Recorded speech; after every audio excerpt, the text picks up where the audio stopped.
उन्होंने इस्तीफा दे दिया है या वो अवकाश पर चले गए हैं। परंतु मुझे ऐसा लगता है कि उनका जो चिट्ठी है, जो उन्होंने लिखा है, विभाग को लिखा है, उसके संदर्भ में मैं यही समझ सकता हूँ कि उन्होंने अवकाश के लिए जो है अपना पद जो है वो परित्याग किया है।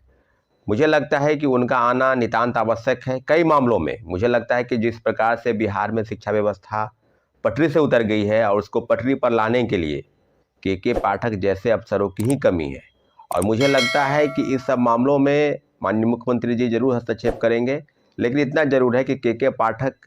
के काम करने के तौर तरीकों पर मुझे भी आपत्ति थी कई मामलों को लेकर, कि तुगलकी फरमान करना,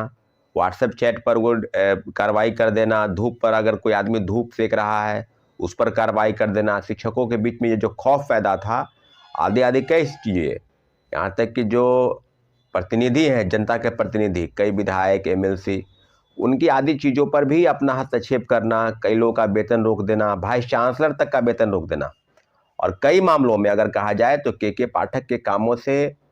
जो शिक्षकों के बीच में और विद्यार्थियों के बीच में एक तरह का इमेज बना था, और खासकर बिहार में जो शिक्षा व्यवस्था बदली और बदलने की जो कवायद है, उसमें के पाठक की अहम भूमिका रहती। परंतु मुझे लगता है कि के पाठक सर को वापस आना चाहिए, और कई मामलों में हम भी विरोध करते हैं के पाठक का, परंतु उनका पद से इस तरह से चले जाना मुझे लगता है न कहीं बिहार के लिए नुकसान है, शिक्षा जगत के लिए नुकसान है, और उम्मीद करते हैं कि जल्द से जल्द वे वापस अपने पद पर लौटेंगे।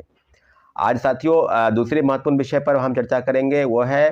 कि क्या TRE-1 में जो पूरक परिणाम के लिए जो कोर्ट केस की तैयारी है, कोर्ट केस में फाइलिंग हो चुका है, ड्राफ्टिंग की प्रक्रिया में हम लोग हैं। फाइलिंग क्या कहने का मतलब कि जो डॉक्यूमेंट्स है सब सबमिट हो गए हैं, टाइपिंग हो रहा है, और उम्मीद करते हैं कि आज तक सब काम जो है कंप्लीट हो जाएगा, क्योंकि कोर्ट के संदर्भ में थोड़ा समय लगता है। इसलिए जितने भी साथी हैं सब धैर्य रखे बना के, फाइलिंग होने के बाद जो है उम्मीद करते हैं कि आप सबको हम अपडेट देंगे, लेकिन मुझे लगता है कि आज से कल तक में सब प्रक्रिया पूरी हो जाएगी। अब आपको बताते चले कि जो चीज़ें हैं, क्योंकि जो एविडेंस है उस सब एविडेंस के एवज में हम आपसे भी आग्रह करते हैं, कोई अगर एविडेंस आपके पास है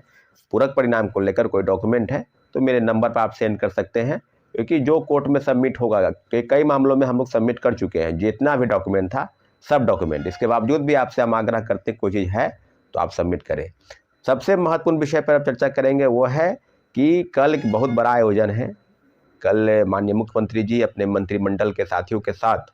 गांधी मैदान में जो TRE-2 के जो शिक्षक, नवनियुक्त शिक्षक हैं, उनको शपथ पत्र देंगे, उनको नियुक्ति पत्र देंगे। तो नौकरी के बांटने का जो सिलसिला है बिहार में, इस प्रदेश में, ये काफ़ी मुझे लगता है कि अतुलनीय है। देश के किसी भी राज्य की सरकार ने इतने नौकरी नहीं दिए जितना इस राज्य सरकार ने नौकरी दिया, और लगभग 3 महीने में 2.5 लाख से ज़्यादा शिक्षकों को नौकरी मिली। अब रही बात कि मैं जो डाटा बता रहा हूँ ये सरकार का डाटा है कि 2.5 लाख लोगों को नौकरी मिली,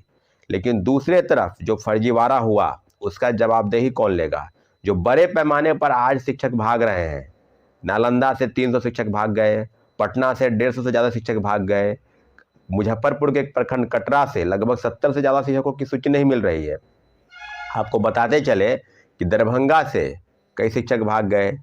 कोई ऐसा जिला बाकी नहीं है, नालंदा से लेकर, बक्सर से लेकर आपको औरंगाबाद, दरभंगा, मुजफ्फरपुर, सब जगह, जमुई, सब जगह, पटना। तो अब जो बातें हैं कि क्या बिहार सरकार की जो नीति थी और माननीय मुख्यमंत्री जी का जो शिक्षा के प्रति कि नौकरी देना है, शिक्षा व्यवस्था को बदलना है और BPSC परीक्षा लेगी, तो BPSC परीक्षा ली, नो डाउट बहुत फेयर तरीके से परीक्षा हुआ, परंतु परीक्षा के रिजल्ट के बाद, यानी जो रिजल्ट पब्लिकेशन हुआ उसके बाद जो हड़बड़ी में इस तरह की चीज़ें हुई, खासकर TRE-1 में,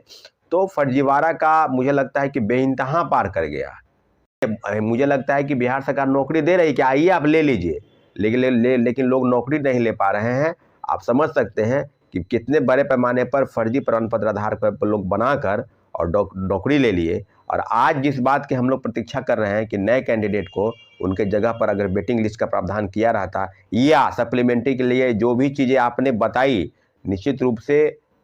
छात्रों, अभ्यर्थियों के लिए आपने कोई रास्ता नहीं चुना, आपने कोई विकल्प नहीं रखा, बस यूं ही गोल गोल घुमाते रहे, बरगलाते रहे, डार्क में रखा शिक्षक अभ्यर्थियों को। तो पूरक परिणाम के लिए आपकी बातों पर आपने 25 अक्टूबर के ट्वीट के हवाले से बीपीएससी चेयरमैन ने स्पष्ट कहा था कि ड्रॉप आउट को बाहर करेंगे, मल्टीपल रिजल्ट है उनको बाहर करेंगे, और फर्जीवाड़े तरीके से जो बाहर होंगे, तो फर्जीवाड़ा का तो हद हो गया। हम लोग तो स्पष्ट बोलते थे कि जांच चलनी चाहिए, और जांच जो हो रही है ना जिलों में, आप देखिए कि फोटो मिलान नहीं हो रहा है तो भाग रहे हैं लोग,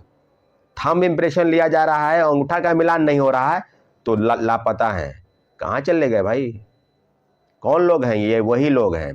जिन्होंने बड़े पैमाने पर फर्जीवाड़ा किया, और हम लोगों के मिन में, और हम लोगों के लिए जो भी चीज़ें हुई उसके लिए हम इतना ही कहेंगे कि बीपीएससी और शिक्षा विभाग ने मिलकर इस तरह के, माननीय मुख्यमंत्री जी के, क्योंकि इस तरह के कामों पर आपको संज्ञान लेना चाहिए, लेकिन जो चीज़ें हुई, मुझे लगता है कि बहुत बड़ा जो नुकसान है वो बिहार के शिक्षा व्यवस्था को और शिक्षकों के लिए फर्जीवाड़े तरीके से जो नियुक्ति प्रक्रिया अपनाई गई, ये बिहार के लिए बहुत बड़ा, मुझे लगता है कि एक ड्रॉबैक है। कहीं ना कहीं आप नौकरी तो दे दिए, बस फर्जीवाड़ा को रोकना काम था, आप नहीं रोक पाए। इस मामले में आपको संज्ञान लेना चाहिए। तो इसलिए माननीय मुख्यमंत्री जी से आग्रह है कि बीपीएससी TRE 1 में पूरक परिणाम और सब मामलों को लेकर जल्द से जल्द संज्ञान ले, और जितनी भी चीज़ें आपके संदर्भ में होगा कि छात्र और अभ्यर्थियों के मन में जो सवाल है उसके लिए भी आगे की लड़ाई जारी रहेगी। TRE 1 में पूरक परिणाम के लिए कोर्ट केस की तैयारी में, कोर्ट केस फाइलिंग की तैयारी को लेकर, और कई मामलों में फाइलिंग हो चुकी है। आपको बता दें इसके पहले 2-3 केस, 4 केस हो चुका है। तो अब जो चीज़ें हैं कि क्या आगे क्या होगा, पर तो TRE 2 के लिए जो 14,700 पदों की सूची भेजी गई है, तो उसके परिणाम 13 के बाद कभी भी जारी हो सकते हैं, उसके भी तैयारी चलेगी। लेकिन इतना जरूर है कि बीपीएससी द्वारा आयोजित परीक्षा में जो शिक्षक बहाली में जो गड़बड़ियाँ हुई, उसके लिए छात्र अभ्यर्थियों की तरफ से और शिक्षकों के तरफ से जितनी भी चीज़ें आपने की है, सब में कहीं ना कहीं दोष था। नियुक्ति प्रक्रिया को बदलनी चाहिए थी, परंतु आपके किए गए कामों का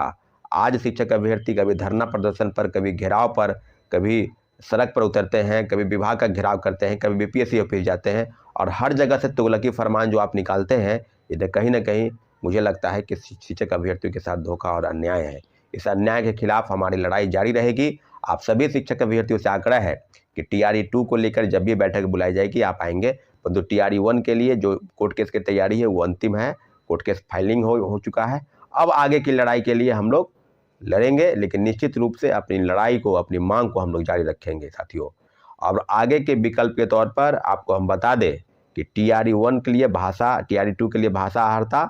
डोमिसाइल सर्टिफिकेट, विकलांगता सर्टिफिकेट, और जो फर्जी प्रमाण पत्र के आधार पर जितनी भी सूची है, सबको लेकर हम जल्द से जल्द प्रेस कॉन्फ्रेंस भी बुलाने वाले हैं। इन सारे मामलों पर आपको हम अवगत करा देते हैं। लेकिन इतना जरूर है कि बीपीएससी TRE 1 में धांधली का बेइंतहा पार कर गया, बड़े पैमाने पर फर्जीवाड़ा हुआ,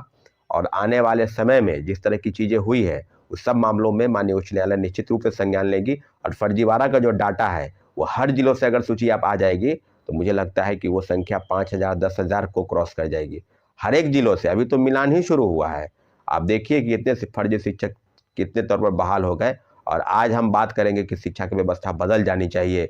तो इस तरह के फर्जीवाड़े तरीके से नियुक्ति प्रक्रिया को अगर अपनाया